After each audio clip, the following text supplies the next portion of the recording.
बड़ी खबर जो कि तमिलनाडु से है, जहां पर रेल हादसे से जुड़ा बड़ा अपडेट मिल रहा है। तमिलनाडु रेल हादसे की जांच के आदेश दे दिए गए हैं। हादसा ये बड़ा रहा, तस्वीरें बता रही हैं, खौफनाक मंजर रहा। रेलवे ने जांच के लिए बाकायदा कमेटी बना दी है। एरियल व्यू से तस्वीरें आप देखिए, ड्रोन से ली गई ये तस्वीरें हैं, जहां पर आपको रेलवे ट्रैक पर ट्रेन बेपटरी नजर आ रही है। अलग अलग जो बोगियां हैं, अलग अलग डब्बे हैं ट्रेन के, वो जहां तहां गिरे हुए, लुढ़के हुए नजर आ रहे हैं। तमिलनाडु में हुए रेल हादसे की जांच के आदेश दे दिए गए हैं। जांच के लिए बाकायदा कमेटी गठित की गई है, जो कि इस पूरे हादसे की जांच करेगी। जो जानकारी मिल रही है वो ये कि इस ट्रैक पर पहले से मालगाड़ी खड़ी हुई थी और अचानक से बागमती एक्सप्रेस जब यहां पहुंची तो टक्कर दोनों के बीच में हुई और टक्कर के बाद भयावह तस्वीरें सामने आई, डरावनी तस्वीरें सामने आई, चीख पुकार मच गई। हालांकि राहत की बात सिर्फ इतनी है कि कोई इसमें जान नहीं गई है। 19 लोग जरूर जख्मी हुए हैं, जिन्हें अस्पताल पहुंचाया गया और तमिलनाडु रेल हादसे की जांच के आदेश अब दे दिए गए हैं, ताकि ये पूरी तरह से पता लगाया जा सके कि आखिर गलती किसकी है। ऑब्वियस सी बात है, अगर मालगाड़ी पहले से ट्रैक पर थी और दूसरी आ रही ट्रेन ने उस मालगाड़ी को टक्कर मार दी, तो एक ही ट्रैक पर दो ट्रेनें कैसे पहुंची? यहाँ किसकी गलती है? किसकी गलती की वजह से यह हादसा हुआ? मनोहर केसरी, इंडिया न्यूज संवाददाता, ज्यादा अपडेट के साथ जुड़ गए हैं मेरे साथ में। मनोहर, जांच टीम बना दी गई, जांच कमेटी अब पता लगाएगी कि कैसे हुआ यह हादसा, क्या रही वजह? देखिए, बिल्कुल करीब 20 घंटे बीत चुके हैं इस हादसे के। उसके बाद जो कमिश्नर ऑफ रेलवे सेफ्टी है, अनंत मधुकर चौधरी, वो अपनी टीम के साथ मौके पर पहुंचे हुए हैं और उन्होंने कई जानकारियां वहां पर हासिल की है, लोगों से बातचीत की है और उसके बाद अगले हफ्ते इसे लेकर के इंक्वायरी शुरू हो जाएगी।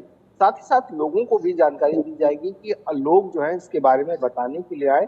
कैंप लगाया जाएगा उस इलाके में, ताकि जो चश्मदीद है, जो सफर कर रहे थे, अगर वो उनकी जानकारी देना चाहते हैं कि उस रात उन्होंने कुछ देखा या किस तरह से घटना घटी, किस तरह से वो तेज आवाज आई, जिस तरह से एक झटका महसूस किया गया यात्रियों को सफर के दौरान, तो इन सारी चीजों को लेकर के चश्मदीद से बातचीत की जाएगी और उसके बाद जांच रिपोर्ट जो है रेल मंत्रालय को सौंपा जाएगा।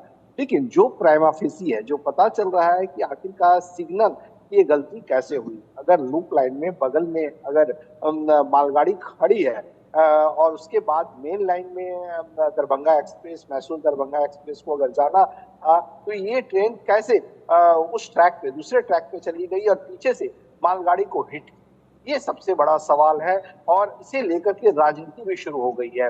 राहुल गांधी ने भी ट्वीट करके केंद्र सरकार पर हमला बोला है, रेलवे मंत्रालय पर हमला बोला है कि आखिरकार इस तरह के हादसे कब रुकेंगे, कितनी फैमिली जो है सो नष्ट हो जाएगी। क्या कोई हाई लेवल के अधिकारी या कोई लोग इसकी जिम्मेवारी लेंगे? तो इस तरह के आरोप और प्रत्यारोप का दौर शुरू भी हो गया। जी, आपने कहा आरोप प्रत्यारोप शुरू हो चुका है। जैसे ही इस ट्रेन हादसे की खबर सामने आई, लोगों में चीख पुकार मच गई। अब ये बताइए, चूंकि ये रूट तो बाधित हुआ है, कई ट्रेनें ऐसी जो कैंसिल, कई ट्रेनें ऐसी जिन्हें डाइवर्ट किया गया दूसरे रास्ते पर। जो पैसेंजर्स इस ट्रेन में सवार थे, जिन्होंने इस हादसे को अपनी आंखों से देखा और जो आसपास के चश्मदीद थे, आपने कहा उनके लिए कैंपेन लगाया जाएगा और वहां पर लोग आएंगे, चश्मदीद बताएंगे कि कैसे और क्या वजह इस हादसे की रही। जो इस ट्रेन में सवार यात्री थे, उनके लिए वैकल्पिक व्यवस्था क्या हुई? इलाज कहां पर चल रहा है? देखिए, दो बातें इसमें हैं। 19 लोग अब तक घायल हो चुके हैं और घायलों का अस्पताल वहां पास के हॉस्पिटल में चल रहा है। हालांकि सबसे अच्छी बात ये रही कि इसमें कोई हताहत या कैजुअलिटी नहीं हुई है, ज्यादा गंभीर चोटें नहीं आई हैं। किसी के पाँव में फ्रैक्चर है, किसी के हाथ में चोट है, किसी के सर में मामूली चोटें हैं। दूसरी बात है कि जो यात्री, क्योंकि करीब 1300 से ज्यादा यात्री सफर कर रहे थे, तो ऐसी स्थिति में उन यात्रियों को बस के सहारे जो है सो पास के रेलवे स्टेशन में पहुंचाया गया। उसके बाद आज सुबह में ही स्पेशल ट्रेन के जरिए गंतव्य स्थान तक, जो उनकी मंजिल है, जहाँ पर वो जाना चाहते हैं, वहां के लिए आज सुबह में 4:45 में उनको रवाना कर दिया गया है। और सबसे बड़ी बात है कि जिन जिन राज्यों के से होकर के ट्रेन गुजरती है, वहां के प्रशासन को भी इतला कर दिया गया है। बिहार के मुख्यमंत्री ने भी इसे संज्ञान लिया है। तमिलनाडु के मुख्यमंत्री M.K. स्टालिन अस्पताल में जाकर के मरीजों का हालचाल जाना, वहां पर दो मंत्री उनके मौजूद थे, रेलवे के आला अधिकारी मौजूद थे। तो ऐसी स्थिति में सबसे बड़ी बात यह है कि हेल्पलाइन जारी करने के बाद परिजनों का हालचाल जानने के लिए लोगों ने कॉल किया, लेकिन सबसे बड़ी बात है कि अभी फेस्टिव का वक्त है, त्योहार का वक्त है, तो ऐसे में ज्यादा से ज्यादा लोग घर जाना चाहते हैं और ऐसे में करीब 1 दर्जन से ज्यादा ट्रेनें उस रूट की जो है सो कैंसिल हो गई है। 7 ट्रेनों का रूट डाइवर्ट किया गया है। तो कोशिश की जा रही है कि साउथ रेलवे की ओर से कुछ अलग रूट से अगर संभव हो सके तो उन रूटों से जो है सो ट्रेन को चलाया जाए। दूसरी बात है कि आखिरकार ये रूट क्यों, क्योंकि सबसे व्यस्त रूट है साउदर्न जोन के। तो ऐसी स्थिति में रजिस्ट्रेशन का काम तेजी से चल रहा है, क्योंकि ट्रैक पूरी तरह से क्षतिग्रस्त हो चुका है। 6 बोगियां जो है सो पलट चुकी है।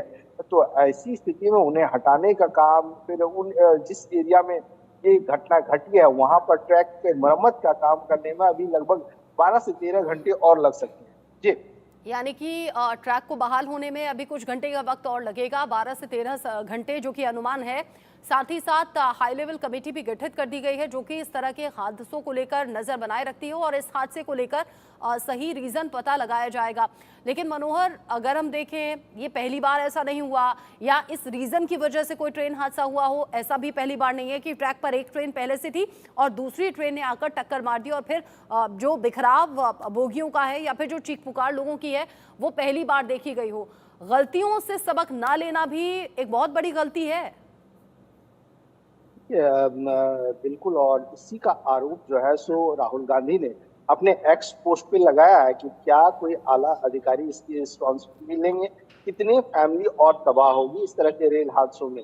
तो ये आरोप लगाया गया है। अब आप देखिए, बीते दिनों अगर हम बीते 2 महीने की अगर हम बात करें तो इस तरह से लगातार बड़े रेल हादसों को नाकाम करने के नाकाम साजिश जो हुई है वो फेल हुई है। कानपुर में ट्रैक पे सिलेंडर रखा गया, वहीं आप मध्य प्रदेश में देखें डिटोनेटर फटा, पंजाब में रेलवे ट्रैक पे रॉड रख दिए गए, वहीं अलग अलग देश के इलाकों में इस तरह की घटनाएं सामने आई। बड़े हादसे टालने की कोशिश की गई और टली भी।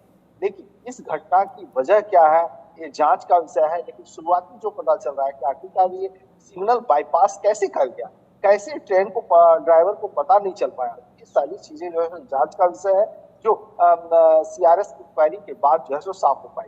जी, जांच का विषय है, जांच इस पूरे मामले को लेकर चल रही है। साथ ही साथ ये एरियल व्यू तस्वीरें हम दर्शकों को लगातार दिखा रहे हैं। आज सुबह की ताज़ा तस्वीरें हैं। बीती रात जब ये हादसा हुआ, अंधेरा था, रेस्क्यू में बहुत ज़्यादा दिक्कतें भी आई। जैसे तैसे लोगों तक राहत बचाव टीम पहुंची, फिर 19 ऐसे जख्मी लोग जिन्हें अस्पताल पहुंचाया गया। और आज सुबह की ये तस्वीरें जहां अलग अलग जगह बोगियां इधर उधर लुढ़की हुई हैं, पड़ी हुई हैं। ये जो डब्बे डीरेल हो गए उन्हें अब व्यवस्थित करने की कोशिश है और वहां पर जो राहत बचाव टीम है वो मौजूद है। ट्रैक को बहाल करने की भी कोशिशें चल रही हैं। जिस तरीके से मनोहर ये हादसा सामने आया, क्योंकि रात का वक्त था और रात में हड़बड़ी और ज़्यादा इस बात को लेकर हुई होगी और राहत बचाव में भी बहुत ज़्यादा दिक्कतें महसूस की गई, क्योंकि अंधेरे में प्रॉपर चीज़ें दिखाई नहीं होती, कौन कहाँ फंस गया है, किसे कैसे निकालना है, सब तक मदद पहुँचे, ये बड़ा चैलेंज रहा।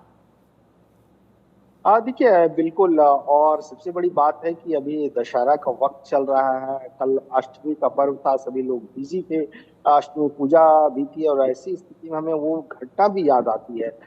जब याद होगा कि अमृतसर में दशहरा के टाइम में ही ट्रेन जा रही थी और लोग जो है सो दशहरा का पर्व मना रहे थे और कई लोगों की मौत हो गई थी ट्रेन से। सबसे बड़ा हादसा में से एक था वो, लगभग 50 से 60 लोगों के आसपास मौतें हुई थी।